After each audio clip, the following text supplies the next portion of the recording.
Hello my dear students, a very good morning to all of you. So today we are going to continue with the topic constants and variable. So first of all, what is constants and what are variables? Both of them are having the similar meaning. But the difference is that constants can store the fixed values.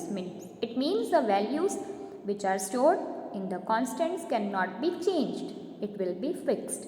While the values which are stored in the variables can be changed during the execution process. Okay, so that is the main difference. Second difference is that the constants can be directly defined with the name. While defining the variable, you have to use the data type.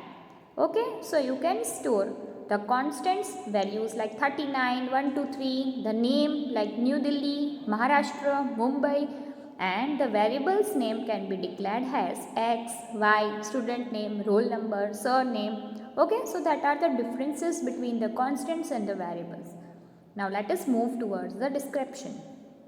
During the execution of the program, data is stored in the memory either as a constants or variables. Constants store the fixed values such as 39, 270, New Delhi, Sarika, etc. While the variables store the values that can be changed, that may be changed during the processing. For example, num1, x, y, student name, etc. are the variables. You can assign the values to both the constants and the variables, but they should be declared with the unique name and the data types. For example, the constants are declared as follows: maximum marks, that is the name of the constant, and the value assigned to it is 100. Second constant name is EMP name, that is employee name, and the value assigned to it is Chetan Sharma. Now, the variables are declared along with the data types as shown in the following example. Integer num1. So here you will see that the data type is used to name a variable. Integer is a data type and num1 is the name of variable. Character gender, string, student name. In Java, most of the statements end with a semicolon. So here also you will see that while declaring the variable and the constants, the semicolon is used at last. Okay, so in Java, most of the statements are closed or ended with the semicolon. So here we have finished the topic constants and the variables.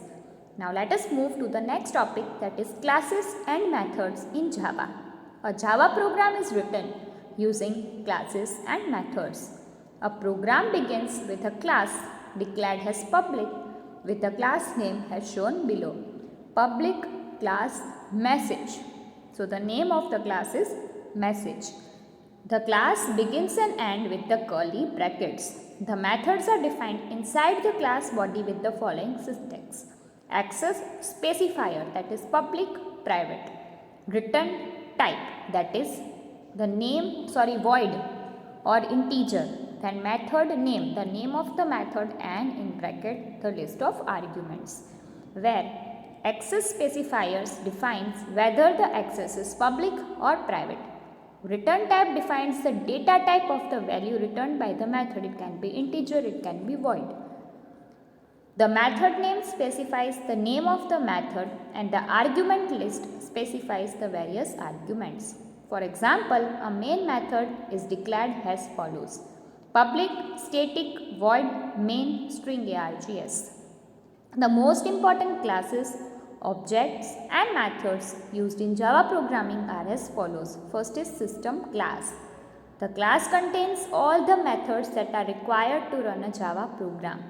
It provides a standard interface to a common system resources. Next is out object. It represents the standard output device like monitor, printer. Main method. It is the method that is always executed first. Please remember, if you have written many methods, you have declared many variables, you have used many classes, but which method will get executed first? The main method, that is public, static, void, main will be executed first while the execution of the program. Then println method, it will display the output on the screen. Okay, so these are the most important classes, objects and methods which is used in the Java programming language. Now the next topic is using the operators. Operators are the symbols such as plus, minus, asterisk sign, double plus, double minus, etc., which are used for different purposes in programming code. There are many types of operators used in Java. Some of the common types of operators are given below. So first is arithmetic operator, second is increment and decrement operator, third is relational operator, and fourth is logical operator. So now let us study about all these operators. First is the arithmetic operator. Arithmetic operators are used for various arithmetic calculations. They include the following operators like plus to add two numbers, number 1 plus number 2, minus to subtract two numbers, number 1 minus number 2, asterisk sign to multiply two numbers, number 1 into number 2, hash to divide two numbers, for example, number 1 divide by number 2. Modulus sign is used to calculate the remainder on dividing the two numbers. Example, number 1 modulus number 2. So these are the arithmetic operators. Second operator is increment and decrement operator. Increment operator, that is double plus sign, is used to add 1 to the value of the variable. For example, if you have written I plus plus, so the value stored in I will increase to 1. It means 1 plus 1, what it will become? 2. So plus plus operator is used to add 1 to the value of the variable which it is storing, while the decrement operator is the opposite of it. It is used to subtract 1 from the value of the variable. For example, I minus minus. So if I is storing 2, then it will remain 1. 2 minus minus, it means 1. For example, num plus plus will add 1 to the value of a variable num, and num minus minus will subtract 1 from the value of the variable num. Third operator is relational operator, which is also known as comparison operator, used for comparing. The relational operators are used to compare the values of two variables. It includes greater than to find whether the first number is greater than the second number. For example, number 1 greater than number 2. Next, less than to find whether the first number is less than the second number. For example, number 1 less than number 2.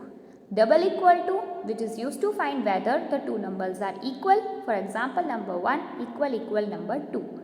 Not equal to, it means exclamation sign and equal to, which is used to find whether the two numbers are not equal. For example, number 1 not equal to number 2. Then greater than equal to is used to find whether the first number is greater than or equal to the second number. For example, number 1 greater than or equal to number 2. Less than equal to is used to find whether the first number is less than or equal to the second. For example, number 1 less than or equal to number 2. Now the last operator is the logical operator. The logical operator are used to find whether one or both the conditions are true or false. They include the following operators like AND, used to find whether both the conditions are true. For example, number 1 ampersand number 2. Then OR, that is double exclamation sign, which is used to find OR condition, used to find whether one of the two conditions is true. For example, number 1 or number 2. So if number 1 contains 1, number 2 contains 1. So if both the conditions are true, then only the statement will get executed. In OR, only one condition is true. For example, if A have scored 50 marks, B have scored 60 marks. If either or condition will be true, for example, one condition will be true or second condition will be true, then the statement will be executed. While in ampersand, it is compulsory that both the conditions should be true, then only the statement will get executed. Then not, which is used to find whether the condition is false. For example, exclamation sign and number. Okay, so here we are finishing our session with these operators, constants and variables, and classes and methods in Java. We will see the programming examples on operators in our next class. For now, bye bye. Have a great day ahead.